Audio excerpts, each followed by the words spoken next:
Welcome to the Delvin Cox Experience, the podcast which each week I'm on a one-man mission to unite across university.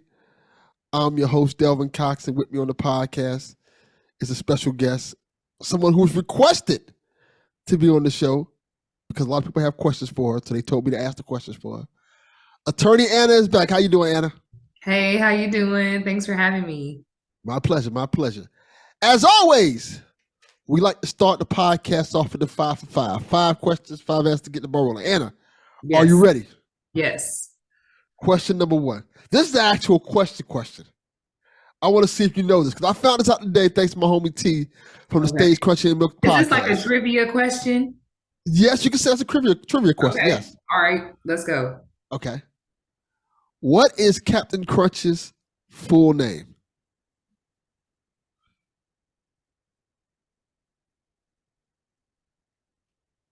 That's not his full name? No, Captain Crunch is in fact not his full name. Is it Captain America Crunch? That was a good guess. What's his No. Okay. Captain Horatio Magellan Crunch.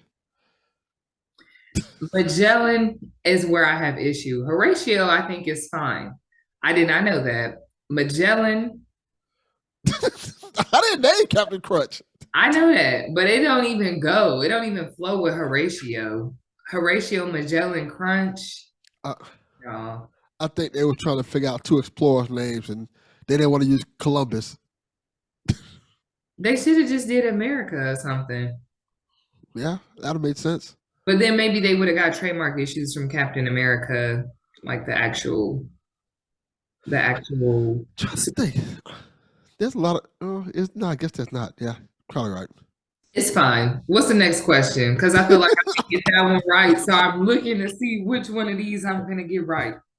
Okay, no. This question is based on your opinion. I'm Okay. asking you this question because So Twitter. it's not. So it can't be wrong. Okay. Well, it can be wrong based on my opinion. Oh, okay. But Okay. Twitter was arguing over this question today, Oh my as God. Twitter always does. So I'm going to ask your opinion on it. Okay. Who you got? Notorious Big or Ice Cube? Big. Immediately. Oh, you said that real quick. You said that a little too I'm fast. like, that is not even a question. You talking about just in general or like discography? Discography. What? Yeah. Either one. No, you can't do see, I can't say either one because Ice Cube lived a lot longer and had a different kind of career. You know what I mean? Like he didn't That was do my answer. all this kind of stuff. But as far as music, who's choosing Ice Cube? Who was choosing Ice Cube? A lot of people. How old were the people? I don't be checking people's ages on Twitter. I be like, listen, I'm not gonna say I think that sometimes music is generational. I think the generation that was probably like right before Big, because to me, Ice Cube came out a little bit before Big. It wasn't exactly at the same time, although it was overlapping. Is that Like kinda. There was like a couple years, NWA was 92. Big was 94, 95, I want to say. okay? But, Big was still rapping. I remember hearing Big, I want to say 93. Yeah. Like early 92, because I heard Nas like around, well, I heard Nas Well, after I I heard was Big. saying Nas had a little run until probably early 2000s. Yeah. Oh, he's still having a run now. That's a whole nother story. Yeah, but I mean, where he was like at the height of his career. Yeah. Okay, Big though. What did you choose? I don't know, because it's hard. I don't like rating Big because I feel like Big gets incomplete. Because he died. Yeah, because it's only Get 2 out. albums. It's Get true. out. It's only 2 albums. Now he got it incomplete. Well, I will say this. I think, and you can tell me if I'm wrong or not, because I am not necessarily old enough to have lived every. Now she's calling me old. Oh my God. No. I'm trying to be for real. From not knowing and looking backward, it seemed to me, but maybe that's in the lens of history, it seemed to me that Big had the bigger musical career. I don't know if that's because he was killed, but it just seemed like the actual music played versus how Ice Cube music gets played and like NWA music. Like if I like me growing up, if I wasn't like a wanting to know more about music and rap and hip hop, NWA might have never crossed like for Gen Z, like they might know of NWA because the movie, but I don't. As opposed to Big, where people are still listening to Big today, but I don't think that's a fair comparison because people still listen to Ice Cube today. Today was a good day, so still a well played song. yeah, but that's like one song though. Straight Out of Compton, people listen Who's to. playing Straight Out of? No one's playing Straight Out of Compton. A lot of people still play that song. People still play Ice Yeah, Cube. on their Walkmans. Like that's who's. I'm just saying, like I feel like at least when I go out as a millennial, I don't hear Ice Cube in general. I think that's what the difference is because Ice Cube doesn't necessarily make club music in terms of like we be clubbing and stuff like that. That's the only big one. Big made club music that just got played at the club. Like it just, I don't know. NWA music sounds older. Oh yeah, definitely. But Ice Cube had more than just NWA. But I think the thing with Big is Big had more versatile music. My thing with Big personally is this. I don't feel like Big had a full career. He didn't. He died when he was like 20. And that's always been my problem with Big because like and this not knocking Big at all. That's no problem with him. Like it's because it's not his fault, but it's like kind of like we saw Big's career. Let's call it 2 albums. Ready to Die, Life After Death. Let's not add all the extra stuff they did and all the Biggie duets and all that other shit they added onto his career. I like the duets. I liked it. I liked it too, but I don't think it was the full exposure of Big. But he was like they trying to drag this out. Yeah, they try to make it like it's 4 or 5 hours. It's not 4, it's 2 albums. Let's relax. Okay, 3 if you count the Junior Mafia album. Yeah. So it's like, and while it's cool and stuff like that, you have people like Jay-Z who has a full catalog, and you kind of got to see the growth in Jay-Z, even Nas too.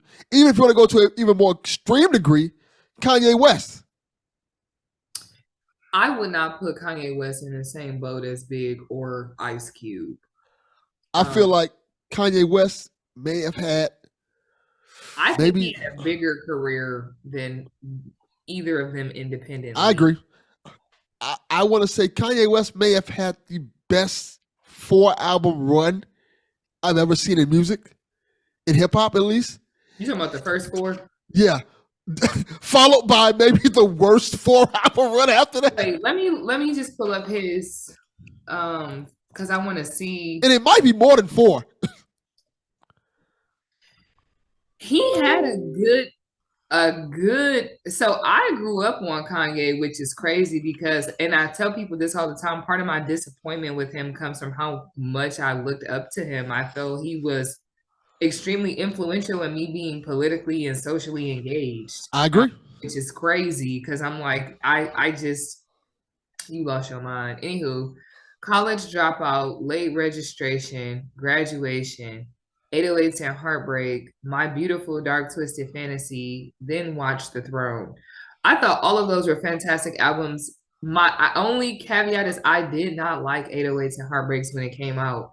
It has some hits on it, but it's not my favorite album. But I think that's a high bar because you can't skip none of the songs on the rest of the album. So I can't say, you know what I'm saying, that's not a classic either, but just because I happen to not like that style.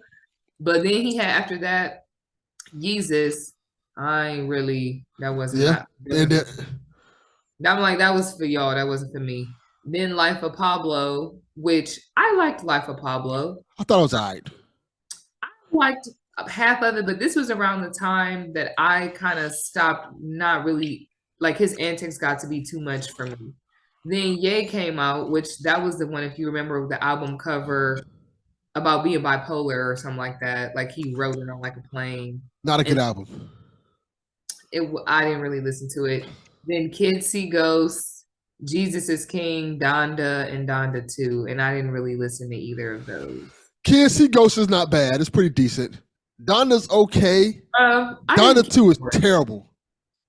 I didn't listen to really the last 1, 2, 3, 4, 5 albums. Like I kind of stopped listening around Life of Pablo. I kind of did too, but my son is a huge Kanye fan. He would always just bring it to me. Like you should listen to Donda. You'll like Donda. I'm like, all right. I listen to Donda, like, oh, it's not bad. It ain't what he did before, but it's not bad. It's just crazy because even him being a producer, like you just know how great he is, and there's always a fine line between like, being like a genius and like a maniac. And Correct. he on the line, teetering the line, fell across the line, whatever the case may be. It's just hard to see because like you appreciate so much from these artists, but you don't know what's going on in their world. Like I don't know what caused him to turn and snap. I mean, the most obvious thing, and I feel like the low hanging fruit is his mom situation, but it's like I am fortunate to have never lost a parent yet, and I don't know what kind of grief that is or what that might make folks do.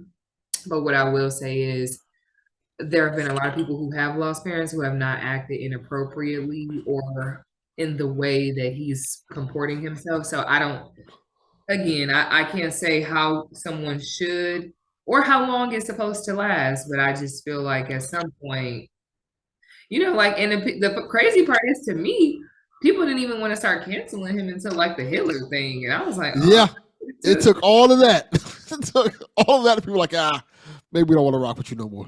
When he made the slaves comment, I was like, oh, for sure, a lot of places are gonna like not mess with him anymore. It was like he ain't say nothing about us. I don't know. Yeah, that's kind of I kind of felt. So anyway, okay, I hijacked your question. No, that was a great answer. Great answer. You made me realize that I like a lot of problematic artists. Like, oh my god. I mean, listen. Humans are humans, and as so many people who are problematic, like if we peel back the layers on regular people, we all might be problematic people. So it's just like, and I'm not saying that to excuse behavior. I'm just saying like I try not to get too attached to artists anymore. Like when I was a kid, because I'm like, it's just like Santa. Like I thought you was a good dude. I thought you was a good woman. Turns out you're nuts. Like, and maybe you need to be to keep this up, but I can't look to you for any type of guidance in my life. Yes. You're crazy. Yes. Anna, my favorite artist is Michael Jackson. One of my favorite artists is Nicki Minaj. Yeah. And I love Nicki Minaj. I love Nicki Minaj. I think she's such a fantastic rapper. She's a fantastic for male or female. I think she is an excellent writer.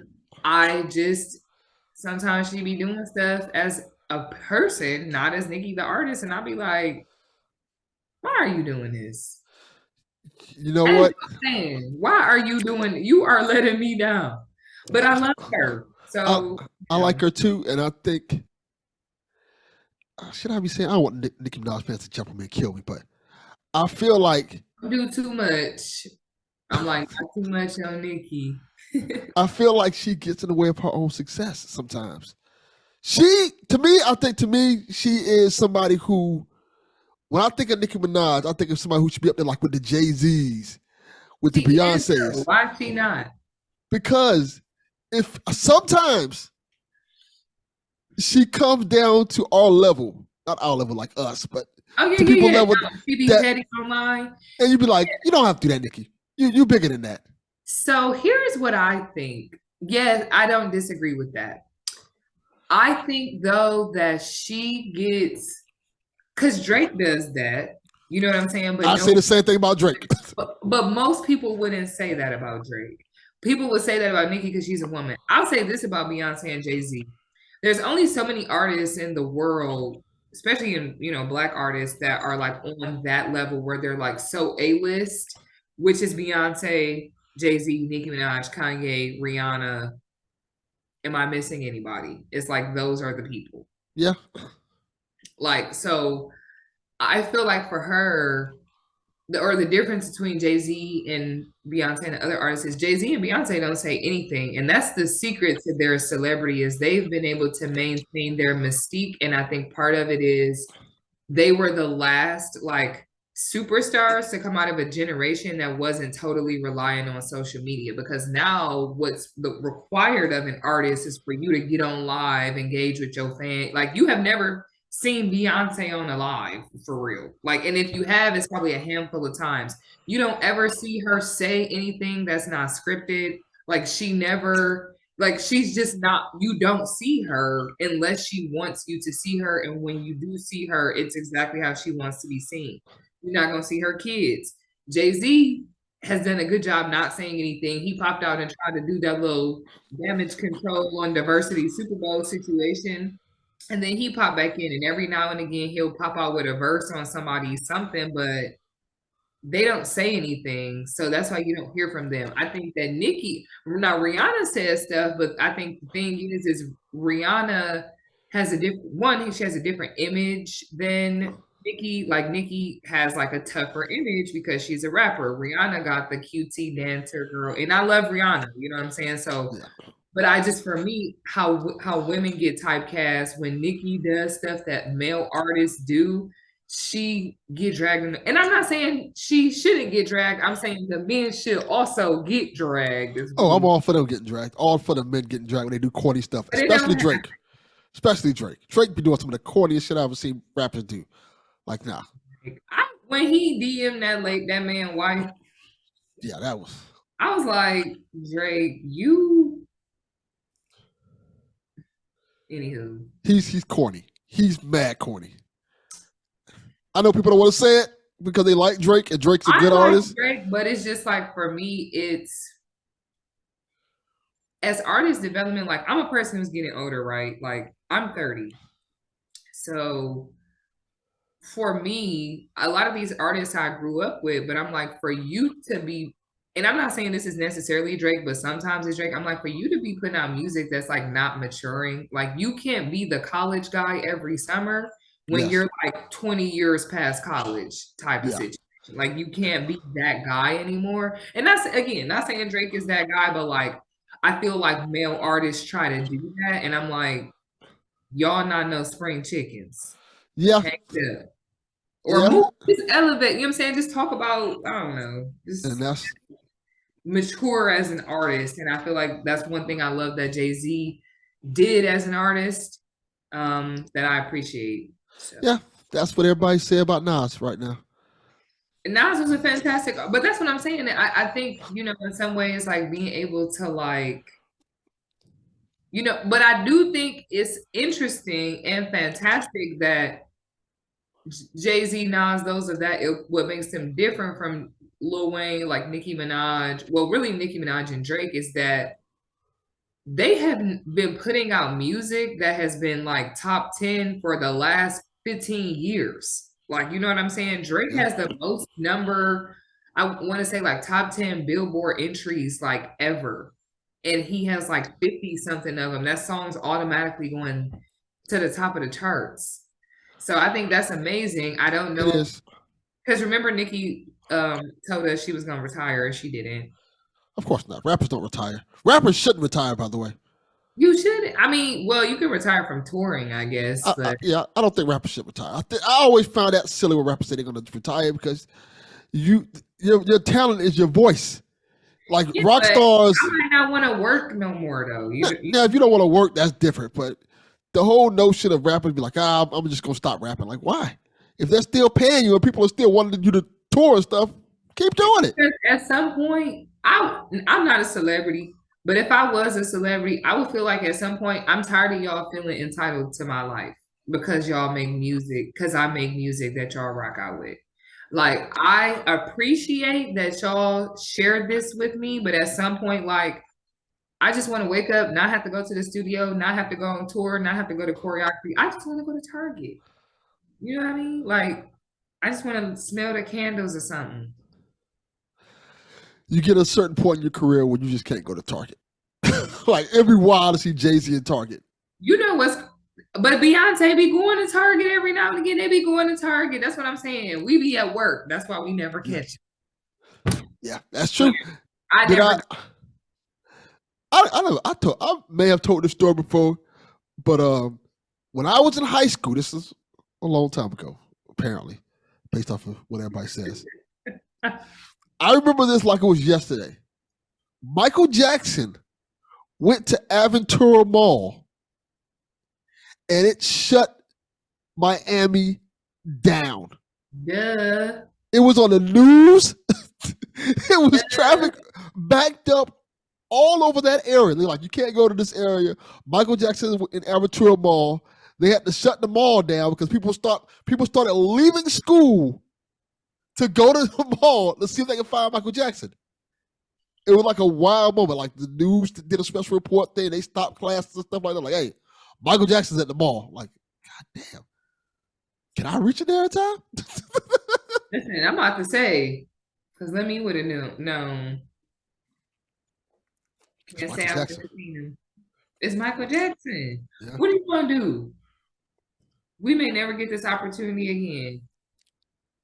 I agree. Well, since If I don't pass the class, I'm gonna have the opportunity to redo this grade. So y'all gonna be here pointing the story. so since I brought up Michael Jackson, I'm going to ask you the question because there was another argument on Twitter. This episode's becoming arguments on Twitter all of a sudden. Okay. You can tell how this argument went, and you can tell who said it based off what I'm going to say. All right. People were saying that Taylor Swift is the biggest artist in history.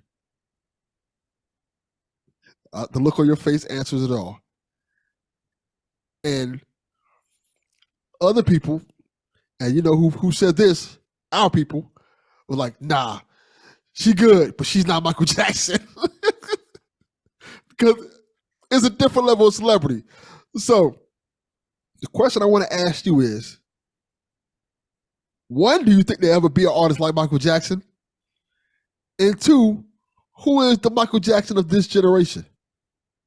I think it's hard to tell because of streaming versus physical records. Like what I think people for now don't necessarily understand is like, yeah, you can have all these streams, but there's like you can play this at night and with the volume turned up. Like, you know what I'm saying? Like there's ways to artificially increase streams back then. You were going to get a CD, you was waiting in line, like you were taking your gas money. Like there was a lot more investment into the music, and Michael Jackson still had people like you know what I mean? Like I don't know, and I don't know that we'll be ever able to compare that again, just because that was like the analog generation and it's different. If I had to say one of this generation, I would probably have to say, and maybe I'm just partial to it, but I would have to say it was Beyonce. One, just because of the nature and scale of her tours, but two, she actually performs. Like I'm not saying Taylor Swift don't perform, but I have never seen Taylor Swift do a full choreography from front to back in her shows. Like she has I mean, from what I've seen, she does a little bit of dancing, but she's not a dancer. Yeah, Beyonce is a dancer. Michael Jackson was a dancer. Beyonce is also a singer. Michael Jackson was also a singer. Taylor Swift is a singer. So they're all, have big fan bases and the fact that they are singers. But I don't think Taylor Swift is the performer that Michael Jackson was.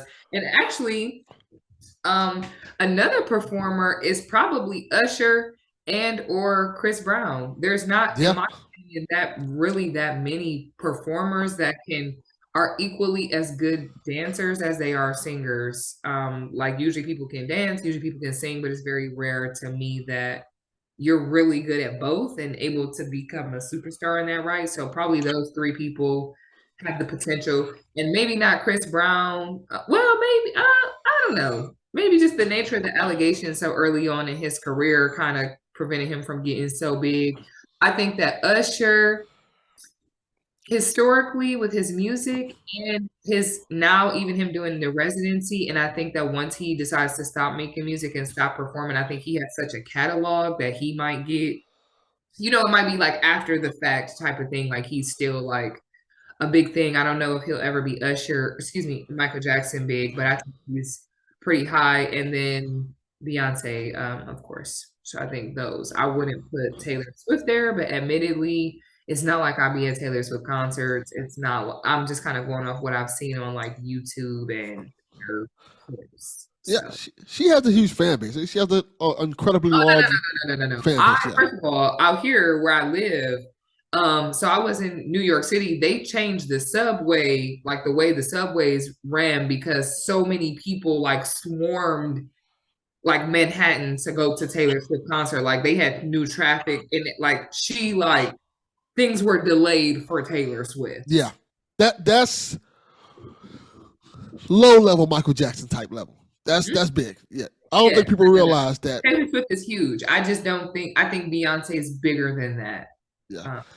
I don't think people I guess you had to live that era, but Michael Jackson would have thousands and thousands of people sitting outside of his hotel waiting just to see a glimpse of him. I know, but that's what I'm saying. People don't. The era of celebrity mystique is not that. We can have access to them on our phones at any time. Yeah. You know? People kind of forget the whole situation where people thought he was gonna drop his baby. That happened because there were thousands of fans outside his hotel room, and he was trying to show them the baby. Like he was trying to give a. No, he wasn't trying to show them the baby. He was trying to dangle that baby because he did the baby with the blanket. I'm like, Michael, you better not drop this baby. Wasn't that baby name? Isn't that blanket? Isn't that the baby name? Yes, that's the baby name. The blanket over here. You're not trying to show us the baby. You're trying to be funny. Because if you wanted us to see the baby, we would have seen the baby. Yeah, Mike was wild. Mike was a wild dude. Of course he was. Mike was wild. We know that. That's a fact. All right. Question number 4. Okay. See, I done asked you some great questions. We've been going off these questions. They're pretty good. They're pretty good. I feel like I'm nailing it right now, so I can't drop the ball. I got to think real hard for this one now. See. Okay. Okay. Let me ask you this then. Give me the best city to get pizza. No. Yes. I'm not going to answer this. No. No. You have to answer. I'm not. I'm not going to answer this. I'm about to tell you why.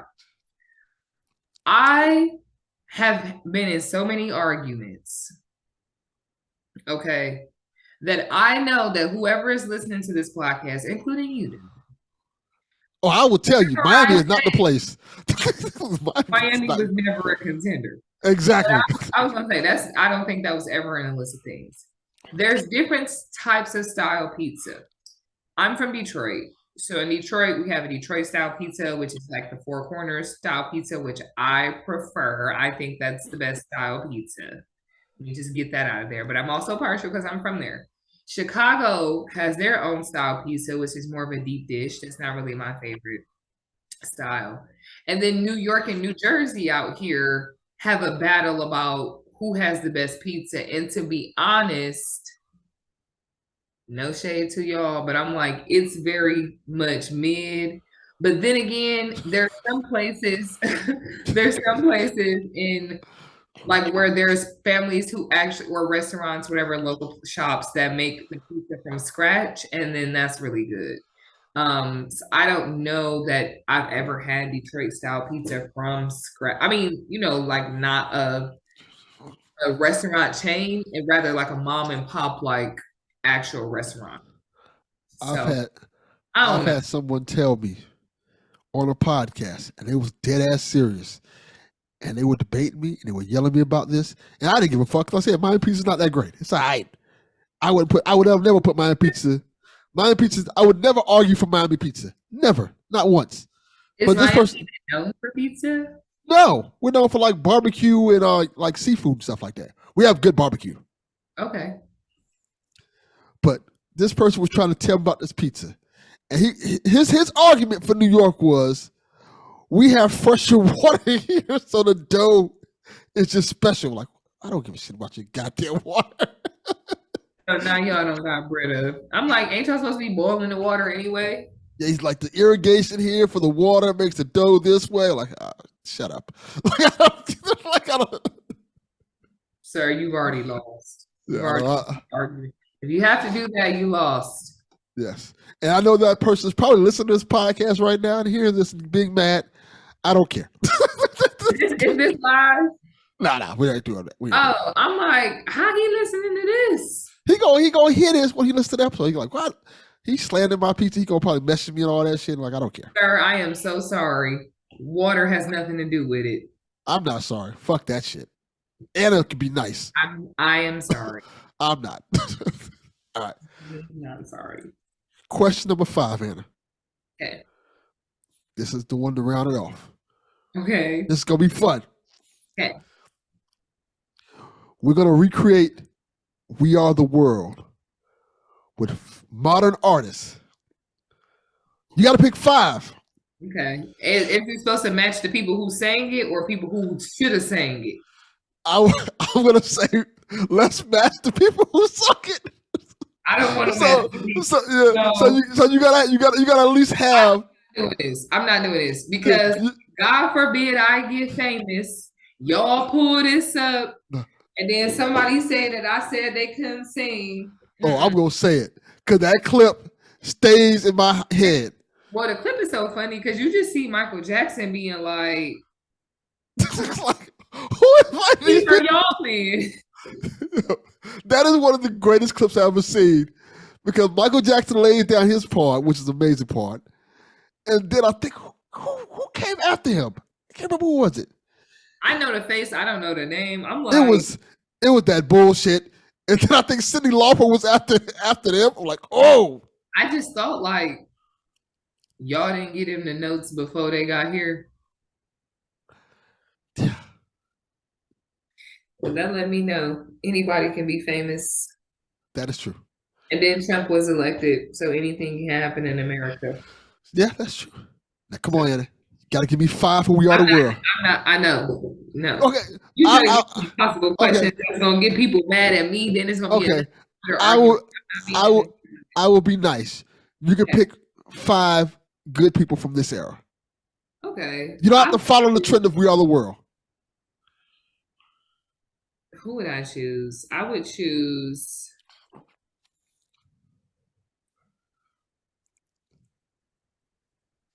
I think I would have to put Ron Isley somewhere in there.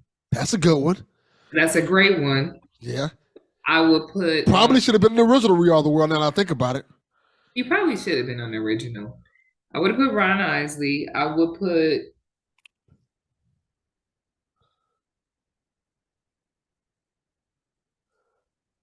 Put Drake. Jennifer Hudson, that's a fantastic one. Jennifer Hudson, Ron Isley. I think that's pretty solid. Fantasia should have a part on there. Okay, I'm liking what you're doing so far.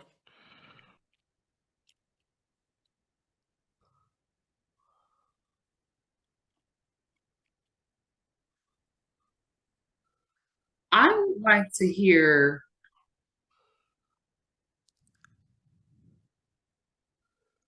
You know who Lucky Day is? Yes, I do. I would like to hear Lucky Day on there, potentially. That would be good. As like a new guy. I would also, I would like to also hear.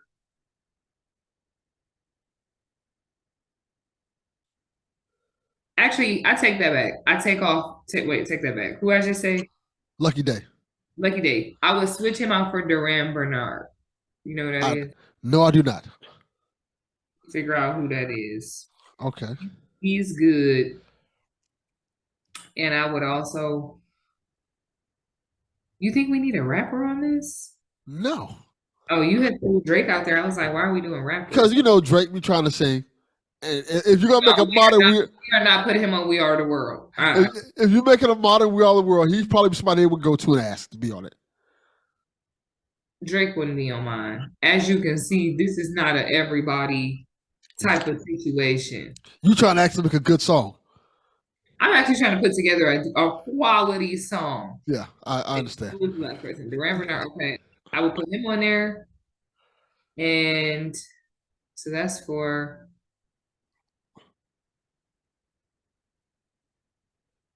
I might put Coco Jones on there. That's a solid choice. That's my team. I like it. I like it. Yeah.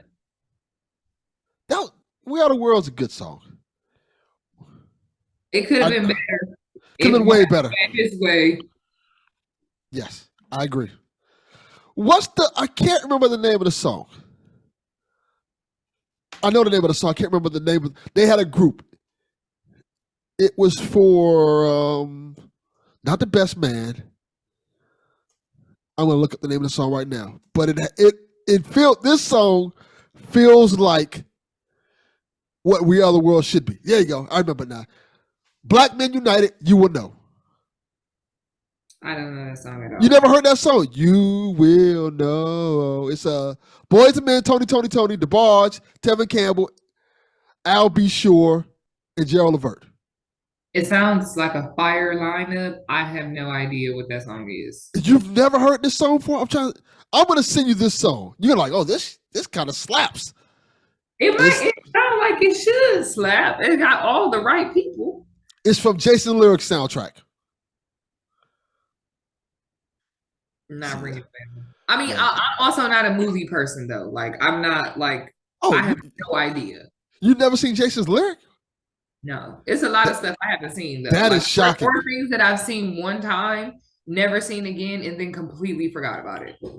That is kind of shocking. Jason Lyric's a pretty good movie. People talk about that movie a lot. I've heard of it. Yeah, I'm old. No, I wouldn't say that. Probably. I wouldn't say that. So, Anna, how are you doing? I am okay. Yeah, I think we've all been just okay. Listen, the world is ending, but I'm still living, so it's good. The world is ending. Twitter's like, hey, you can only watch like so many tweets. They changed that. I'm like, they fixed it. Elon was lying his ass off. We all literally gonna leave. It was a mess. It was a mess. What happens when you let people control the public square? Yeah, and that's kind of where we at right now. So let me ask you, Anna, because a lot of things have been going on. Things I never thought we'd see today of happening. I don't know why you thought that. Well, we should have I think since our last conversation, that kind of should have been a hint of things to come. So affirmative action's gone. Are we surprised? I'm not. Like, I was gonna say, like, for me, like, when I first heard the news, I was really devastated, but also not surprised. I'm like, y'all have been able to roll back 50 years of rights and privacy concerning women's bodily autonomy functions. I know y'all ain't trying to have us up in school. Like, so when I saw that, I mean, what are you gonna do? So, 63 opinion. I think this is the perfect time for you to use your skills and explain to people what the hell happened. Because in a matter of what? That was like a week or so, we had lost affirmative action, and we were basically told that if a person doesn't want to make a cake or something for a gay person, it's fine, it's cool, you know. So yes, so that's two separate cases. So basically, to go back to the first one, the affirmative action case came up because there was a coalition of different groups, mostly white groups or Asian American groups, who felt that affirmative action disproportionately benefited or unfairly benefited other minorities in higher education.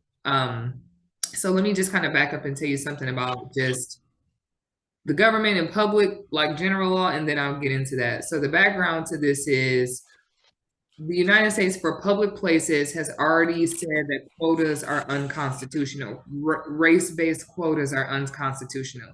So we can't say, oh, hey, the population has 10 Blacks, 10 Mexicans, 10 indigenous folks and Mexican, I'm, just throwing that out there. I'm not saying that to say that's all Latin people, but let's just say that's like the percent makeup of a city. And then 70% white folks. You can't then turn around and say, like, in the police department, we're going to hire 10% Black, 10% Mexican, 10% indigenous, and 70% Black just because it reflects the public. Because the theory is that might unfairly either put people in positions or disqualify them positions based on their race, which is discrimination as we understand it in the law. So basically, quotas are out, and we can't consider it. We're not supposed, employers, let's just say, are not supposed to consider race in applications. You're not supposed to consider race in housing. You're not really supposed to consider race in these very important aspects of public life. There was a carve out made, including in education, with the exception of college. The carve out was made for college because, like I just mentioned, they didn't want a quota system for elementary and secondary school. One, because that was too akin to race-based segregation, which occurred, that was the whole basis of like Brown Board of Education and that whole thing. So point is that we're not supposed to divide up schools solely based on race or race quotas, and we're not supposed to do housing like that. We're not supposed to do jobs like that. An exception was made for universities where they could consider race in certain, it was a state question, like a state could decide whether they wanted to or not, but affirmative action was permitted federally. And it wasn't considered to be unconstitutional race quota because there was a compelling reason for the consideration of race, which is when students go to school, they need to be prepared for a diverse workforce and a diverse world when they start working. So they need to be around other people. And if you have a school that's all white, let's just say, these students that go to this all white school might be unprepared to function in the real world when they have to deal with people of color, people of different backgrounds, socioeconomic status, whatever. So the allowance of affirmative action was based on that carve out, which is it is important for students in college to learn about one another, to learn about themselves, and to be able to understand one another, because this is the last time they're in school. This is the last time they might get to study it in depth and experience, certain demographics. So a carve out was made for that. That left it and I've explained this on your podcast last time, but there's a federal level, as long as whatever the federal government says, states can't go below that. So basically, in the case of, let's just go back to abortion, below the federal government hadn't spoken on it. So, and the federal government in this case just happens to be the Supreme Court, but usually it will be Congress or whatever legislative body. But because Congress hadn't spoken on it, states could do whatever they want as far as abortion. So states could outlaw it or not outlaw it. But then when the Supreme Court came in and interpreted the law and said there's no right to it, that meant that, again, states did not have to require it because that's the minimum, the federal minimum. But you could go above the minimum and states could allow it. Does that make sense? Makes perfect sense. Okay, so moving on though, so to apply that here, if there is no federal minimum on affirmative action, in theories, a state could or could not deny it. But if the federal government, like if the Supreme Court has said affirmative action is a constitutional right, let's just say, all states would have to adopt affirmative action regardless of what they had decided before, because that's the minimum. But in this case, the court said there is necessarily no right to affirmative action. There isn't necessarily a right to affirmative action. So that means if you're a state that wants to do affirmative action, you can. But if you don't want to, we're not about to force you. And so that I think was the issue, because a lot of people didn't know that there's actually states, including Michigan, where I'm from, that outright ban affirmative action already. There was a handful of states, and there's data in those states to support that. There's lower enrollment rate of minority students in the states that have already banned affirmative action in higher education. So I think it's a detriment to society. I think it's unfortunate because not only does it impact the students of color and other minority students most directly on its face, I think it also hurts white students because I think that when students who are in the majority being of white race or white descent, when they don't get to experience people from different backgrounds or races or cultures or have context for the things that they're going to experience in life, I just think that it makes it harder for everybody to be empathetic and understanding of people's life experiences. And I think that unfortunately will trickle into the workplace, and I think it makes places more difficult to function in because people aren't coming from a place of understanding because they never learned it. Yeah, that's one of the many problems with what's going on right now. And I think, unfortunately, I don't think they want people to understand it. I think they want, feels like we're making steps backwards. They don't. And the guise that they try to put this under is merit based. Like basically you're not doing anything academically to be recognized for certain achievements. So if I get a 4.0 and she gets a 3.5, why does she get to get in over me just because she's black or just because he's whatever? But as one of my friends from high school put, because I'm from Detroit, which is a mostly black city, actually the blackest city in America. And one of my classmates who now is a medical school student, went to MIT undergrad. He was like the difference between him and other students when he went to undergrad was not that he didn't have the potential, he just didn't have all of the resources and opportunities, which wasn't, it was doing really good for where we're from, but if we don't have access to $50,000 a year education, there's going to be a gap. Of course, you're going to be more prepared for an MIT versus someone who I don't have the money, my parents don't have the money. I just happen to be a really, really, really smart kid. And if given the opportunity, maybe I can do something. But y'all saying to me, y'all are not giving me the opportunity. And I think that affirmative action tried to correct what was an not level playing ground. But I want to come back to the mirror thing real quick because I realize I've been talking a lot and I want you to be able to chime in. But one thing about the merit thing is they were saying, even in the Supreme Court opinion, is that basically people should pull themselves up by their bootstraps and like they should work hard. And if they work hard, they'll get where they want to go. The interesting part about the merit argument is, and I've been saying this for years, students that get into legacy, that get into schools, get admitted into schools based on legacy admissions are also not getting Merit in based. on merit basis, nor are athletes. They're getting in schools decidedly for non-merit reasons, is because you provide a non-merit value to this university as an athlete. Probably a dollar value.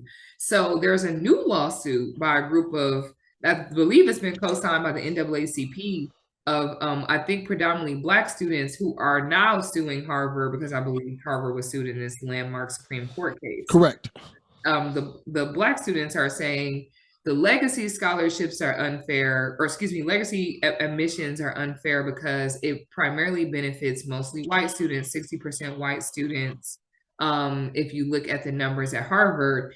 And interestingly enough, is if I'm a descendant of a slave, I will never have had an opportunity to be eligible for a legacy scholarship anyway, which is de facto discrimination.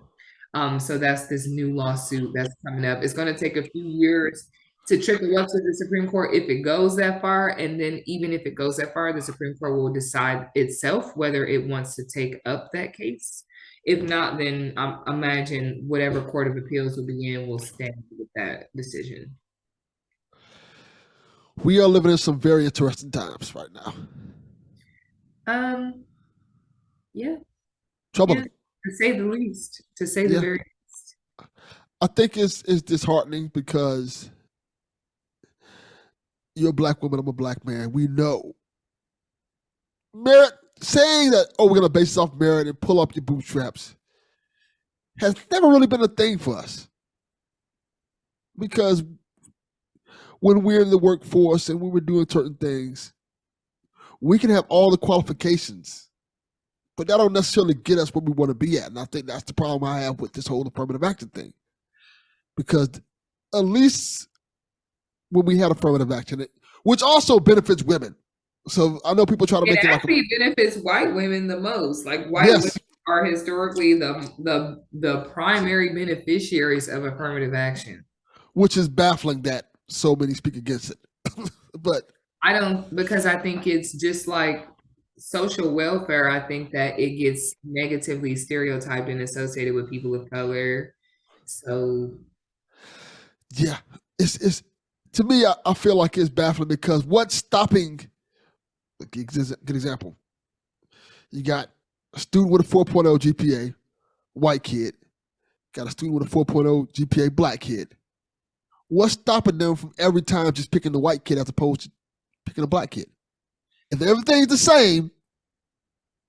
I mean, I don't think that was ever the issue, like everything being the same. I think it was the fact that race is considered in the first place. And that schools are in the position of like, we're trying to give people opportunities. We're trying to be more diverse. Like we're trying to, allegedly right now, Yes. but like we're trying allegedly to do all this stuff. Um, but we don't know how, like we don't know how. We know that Black people in this country, for the most part, by virtue of their experience, have more than likely been disenfranchised, and we're trying to correct that. Now, has every single Black person had the same experience in this country? No.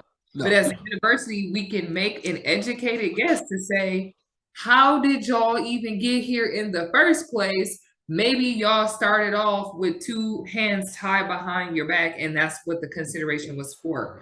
So maybe the schools will get smart and do some workarounds like um, looking at people's zip codes to try to determine socioeconomic status and like if they can't consider race, they might consider other metrics in order to try to assess the profile of the applicant. But it's just hard because I imagine scholarships and things like that will go down as well. That's one of the things I want to talk about. And another thing I was thinking about was the fact that if you don't have that, there's no incentive to do the right thing. What I've learned these past few years, more than anything else, is that if you just leave up the man, not men in general, but just men to do the right thing, a lot of times they're not going to do the right thing when they're left to their own devices. Yeah. And I think more and more when we see everything that's going on right now, that just kind of shows us this. And the notion that people keep saying like, "Oh, we just expect colleges to do the right thing. Everybody's gonna do the right thing." It's just no. That's not how this country's ever worked. No, and I'm like, y'all are relying on these. These are the same people who have increased tuition 500% over the last like however many years, which has not been that long, for the same dorms, for the similar books, for the same food. There has been no increase in value whatsoever at a lot of these places, and the tuition has been steadily rising. And y'all gonna trust them to do the right thing? Exactly. Let me ask you this. I think this is an important aspect of it too. I'm trying to look at the bright side of this thing. Do you think because of this we'll see an increase of more Black people and people of color going to HBCUs? yes? Potentially. And my friends and I were talking about this. I think the only thing is that the overwhelming majority of HBCUs are kind of located on the East Coast or in the Southeast. So if you're a Black person in California, you kind of have to have enough money to even go out to these schools, like, and they're also going to be really far from home, so you might not even have any local options. Like in the Midwest, there's, I want to say, less than 5 HBCUs if you're in the Midwest. There's like one on the West Coast, period. And then once you start going, I guess like East Texas and more east, and then north, like there's a lot of HBCUs, and that's where the majority of the Black people in the country live. So don't get me wrong, but It's a lot of, and that doesn't, what does that mean for Latin students? You know what I mean? They're not Black. Like, it's not, and I'm not saying that they shouldn't go to HBCUs. I'm sure, HBCUs would love to have them, but if you're not gonna get into the white school and you know what I'm saying, and you really like, I don't know that I want to be at HBCU, what about you? You know what I mean? Like, are you, and again, like for us, like that was a space for Black people and Black students to be able to get an education and feel comfort and also get an education about their own history. But if I'm Latin and not Afro Latin or Afro Latinx or Afro Latino, if I'm not Black and I don't identify with that experience at all, am I going to be comfortable going to an HBCU just because I didn't get into these other places? Um, and also another thing is even though a lot of schools receive public funding, a lot of the HBCUs are private. And again, that's not a bad thing, but it just might mean that certain students might be priced out of attending the HBCUs because of the expense, which is like, if I could go to my state school, let's just say, like if I live in Oregon, if I could go to Oregon State or if I could go to University of Oregon, my state might give me a tax break or my state might give me, you know what I'm saying, some type of assistance, or I might come from a community where maybe they give you some type of stipend because I'm from there versus if I'm in Oregon, I gotta move to like closest, like Texas, to be able to go to an HBCU. To answer your question more directly, I do think that HBCUs might see an uptick in enrollment as they should, and I think students should go to HBCUs, and I love HBCUs, and they have a very fundamental role in the education of Black youth and preparing them to be adults. But unfortunately, I feel like that was an issue that was ongoing anyway. I just don't think affirmative action did any favors. Yeah, it's troubling to say the least. But Was not. what can we do at this point? It's one of those things where I'm like, they just got us on that. They did abortion. It was like, guess what else? Yeah. Mm-hmm. It's crazy to think how much stuff has changed, but it hasn't even been 4 years, has it? No. It's hard. But the other case. Yeah, let's talk about this case. This is also something that's changed. So basically, in a nutshell, the Supreme Court just legalized discrimination against queer people. And by queer, yes, I mean everybody on the LGBTQIA spectrum. Yes. So that's what happened. The long story short is allegedly the bakery had a religious objection to making a wedding cake for queer people, and the Supreme Court basically said or held that because their religion prevented them from recognizing the queer couple's marriage, they did not have to be forced into serving them, like making a cake for them. Which I don't think is the right decision, because I think that that's incredibly short-sighted for precedent. There's no other opinion, at least in modern day, like way back when there was, but there's no modern day opinion, at least to my knowledge, that permits discrimination. And this is, for it to come from the Supreme Court in this way, was really incredible, and not in a good way. It was just really wild because and I mentioned this to a few folks that I know, which is, if I can discriminate if I'm a shop or if I own a business and I can discriminate against customers based on what my religious beliefs are, what's to stop Delta Airlines from flying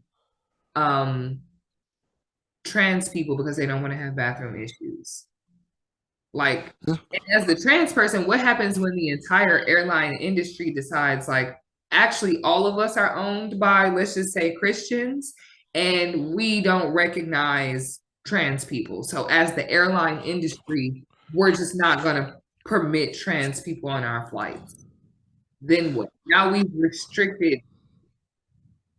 And it's not like they would have been working together on this, but what's the impact of that? What's the impact of when a bank says, I don't want to do business with you and I don't have to because I don't recognize who you are. Like I don't recognize that you can have a joint account or you can have spousal privileges. Um, Let Let me add something else to this because I was thinking about this and I was having conversations about this as well because I think this is when I saw this, the first thing that came to my mind was if you can discriminate against gay and trans people based off religion, what's stopping them from saying, you know what, I don't want to serve this Muslim couple because I'm a Christian? you know when it's really gonna impact when a Muslim couple says, I don't want to serve y'all Christians because y'all wild. And then it's gonna be, well, what did I do? I didn't do anything wrong, and I just don't think it's fair, and blah, blah, blah, blah, blah. And I'm like, no, no, no, no, no, no, no. That's what it's gonna be. It's not gonna happen until it's always the majority. The majority of the country, I think, is Christian. Yes. I think that when Christians start getting turned away from things and being treated at and with the same energy that they're trying to treat other religions with because they assume that their religion is always going to be in power. See, and that's the thing about discrimination is when you set up these rules, it assumes that you are the person in the position of power and privilege. But once those dynamics shift and those rules no longer work for you, then you want change.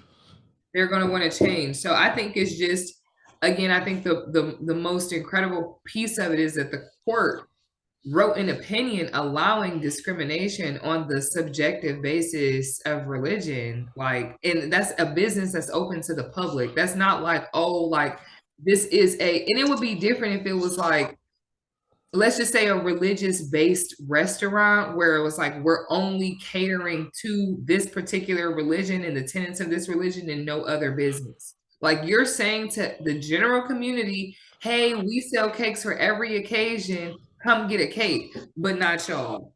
Exactly. And I think that's where the problem lies at now. It's it's hard to fathom that the Supreme Court, and this goes back to what we talked about the first time you were on. Well, what's the first time? The last time you were on. The Supreme Court is making these decisions, and they're losing. People are losing faith in the Supreme Court, and it's like it's becoming very partisan, and I think that's troubling to say the least. So yes and no. The thing is the Supreme Court has always been partisan. Its nature is political because those Supreme Court justice seats are political appointments. Yes. You know what I mean? Like you're appointed by a politician, you're confirmed by a group of politicians. But the history of the court is the court tried to, at least historically, has always tried to be above the fray of politics. Like they've always tried to maintain the image of we're beyond this, we're not going to get into that, we're not going to speak about it because we care so much about this system that it's important for us to not look political as although we are. Correct. Which was able to be maintained for a while. So like the law, this is some nerdy law stuff, but the history of the Supreme Court, long story short, it wasn't always seen as the pedestal that it used to be. It was very political and very turbulent. The Supreme Court was expanded, then reduced, and expanded, reduced. And then we got all type of people on and off of it. But it hasn't been this bad in maybe a century at least. So, is there a way this can be fixed? Should we be worried about other things happening similar to this? Way it can be fixed. Well, there are so many other problems with the Supreme Court in addition to the actual opinions that I think that to your question or to your comment, which I understand to be a comment about integrity, the integrity of the court has been compromised. It's not just y'all are political and y'all are politicians and y'all are forcing things through in accordance with party lines. It's all of y'all taking vacations with billionaires. All of y'all are taking kickbacks. Like y'all are violating the rule of law. Y'all are living by rules that y'all are not living by rules that y'all are applying to other people. Y'all are y'all are acting like the politicians. You know what I mean? Like, Yeah. for you to be buying and selling property, and then these parties come before you and you don't disclose it, and then you got Justice Alito writing pre-buttles in the New York Times because you know they just got an investigation finna drop on you because you've been taking kickbacks and money. Come on now. That's why people don't trust the court, is because they're supposed to be able to regulate themselves. And the check on the Supreme Court is supposed to be the other two branches of government, primarily Congress, because if Congress sees, in theory, under checks and balances, if Congress sees the Supreme Court getting out of line, they have the power to impeach any of those justices and remove those justices. They have the power to write laws to overturn bad decisions that the Supreme Court makes. So there's a lot of power in the checks and balances. The problem is, and I'll say this every time, I think the Constitution, like the system of checks and balances in and of itself, just as a system, is a good system, but it contemplates that the other two branches of government that are going to serve as the checks and or balance are not going to be rogue. And I feel like the Congress is rogue, the Supreme Court is rogue, the presidency was also rogue, and it's still in question. You know what I mean? Like, Trump did so much damage to the executive branch that people really don't even know what the powers of that are anymore, because things that had never been done and had never been contemplated are being done so quickly that we really don't even have a chance to remedy some of this. Because if it comes up again in the future, they're all going to look back at the Trump moment and say, well, he did it, why can't I do it? Which is why everybody is afraid of and hates DeSantis, because he's really is giving the I don't know, the foreshadowing that he's going to do, that he's Trump like but worse. He don't even want y'all to have Disney. So it's just like, you don't even want the happiest place on earth. I don't know what you want. Yeah, you got to right where I wanted you to be at with this. Why aren't we seeing more checks and balances with this thing? The Supreme Court, based on the common person's look, is like they're lawless. They're just doing whatever they want to do with no consequences whatsoever. Clarence Thomas is out there writing stuff that sounded wild. Looks like, though, the Congress looks like that. We had an insurrection at the Congress, and we can't even get our Congress people to admit that it was an insurrection. Like our leaders, like Speaker of the House. You know what I mean? Like, we can't even get our leaders to Jim Jordan. We can't even get our leaders to investigate this stuff at all. We can, and that's the legislative branch, which is supposed to be a check. The executive branch, Joe Biden is so scared to do anything because he's trying to be above the fray of Trump, but like, you're not getting things done now. You're being inept. You know what I'm saying? Now you're not getting things done. So it's just like, again, the checks on the Supreme Court should have been Congress and the executive branch. The check on the Congress should have been the executive branch and the Supreme Court. The check on Trump as president should have been the Supreme Court and the Congress. But again, the Constitution and the framework for all of this did not contemplate more than one rogue branch of Congress. Because if any two of those branches fail at the same time, there's no check anywhere, and it just becomes a banana republic like it is in the Supreme Court and in the legislature and in the executive branch.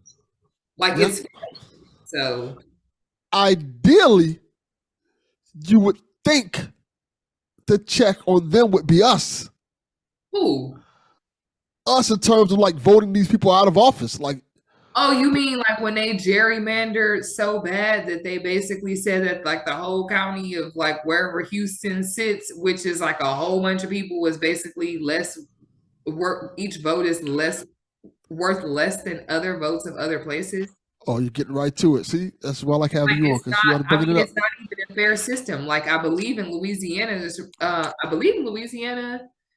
I want to say it was a what happened in Florida too? The state Supreme Court that made them redraw their political districts because it was so unfair. I believe it was Louisiana. I know it was a South. It's happening here too. So it's like, voting, yes, everyone can go do their civic duty, but even that's not fair. They're going to tell you you can't pass out water in line, but it's 115 degrees. We're going to tell you you can't, if you leave the line, you can't come back. We're going to tell you there's no mail-in voting, but there's also no national holidays. So if you have to work, too bad, so sad you can't call off because there's no federal protection for you to be able to go engage in civic duty. Why? Because we don't want y'all to vote. They are trying to propose raising the voting age to 25, meaning you can serve your body, lay your life down for this country, but for another what? 7 years, you have no right to participate in it. You can, yeah, that's why. You can go out there, you can buy a gun, you can buy You can buy a alcohol, gun and kill everybody but you can't vote.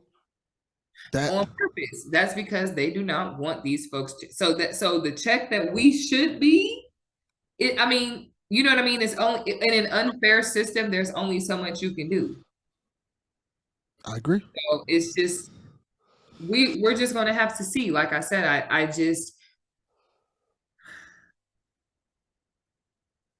I don't think that we could really contemplate too much of this. The last time we had a president as bad as Trump, at least to my knowledge, was probably somebody like Andrew Johnson, who was one of the early presidents who he basically, my understanding is, and this is kind of paraphrasing and probably not getting into as deep a points as I should, but my understanding is he was elected basically saying he was going end the Civil War and basically try to bring the Confederate States with the Union States, and then he got up in there and didn't do none of that, and actually was doing the opposite. And so my understanding is that's why they got him out of Dodge, they being Congress, because they recognize the country is going to be torn apart with this man as the president. That's what should have happened with Trump. It did not happen. What happened was our people, our Congress members in his party thought we got to win by any means necessary, even if it means tearing down this whole thing. And now the country's torn apart essentially. Well, listen, I told you, I just can't get over watching that insurrection. They did one of these and got in the Capitol. I thought if you even touch them gates, that the Secret Service is going to start shooting on you on sight. Imagine my surprise when they just basically did a yeah and immediately got in. I'm like, these ain't bulletproof or nothing. It's wild. It's wild things we've seen in the last, I guess, 8 years now almost. That's still going on. Do you see, I guess our final question, do you see any light at the end of this tunnel? Nope. That's a good answer. That is the perfect answer. I'll take that back. I say this. What I will say is that for as jacked up of a world as these kids are inheriting, and I really honestly feel bad that these young people have to go through what they're about to go through, because unfortunately, I don't think this is the worst thing. They've grown up on screens. They have never known a world at peace. They have always known a world in chaos. These young people have never, ever seen the world not in chaos. And then also to have some of their developmental years interrupted by COVID, to have world leaders just, it's just worse than it was. Like there was political mudslinging back, way back when, back in the day, what feels like forever ago. But now it's the kids are seeing the president talking about sexually assaulting people. We're talking about the president talking about shooting people. We're talking about insurrections. We're talking about open bribery and corruption of our court. I don't know that there is a reason for them to get engaged, but I'm happy to see young people being engaged and still caring about their community, still wanting to try to preserve the world that they have to live in. But it's just, for me, maybe I'm just a jaded adult now. But I really feel bad for them. But I'm optimistic that if anybody can do it, this generation is equipped to do it. They have information, they have technology, they have ability, capability, and they really don't have a choice. So yeah, good luck, because it's a mess. yeah, I feel bad. Yeah. This has been great, Anna. Let them know where to find you at. There goes Anna everywhere. There you go. That's the best way you can find her. Go holler and let her know that she's doing a great job coming on here, giving you guys the facts, the details, and like depressing us all. I'm so sorry. It ain't your fault. I know it ain't my fault. I'm like, this ain't me. I'm just the messenger, unfortunately. Look. This is why we had the conversation about Captain Crunch, Ice Cube, and all that good stuff earlier to ease you in till we're fucked as a country. Listen, I read the news every day. I know. I'm acutely aware. I'm like, this ain't gonna get better, Lord, is it? Yeah. Yeah. So I don't know. I can't end this on a better note than that. Listen, I'm trying to think of a positive note. On a positive note, go see Halle Bailey in The Little Mermaid. There you go. The blackening was funny. I enjoyed it. There you go. Good. So we have a positive note. That's good. There you go. As always, Delvin Cox Experience, we're out. Peace.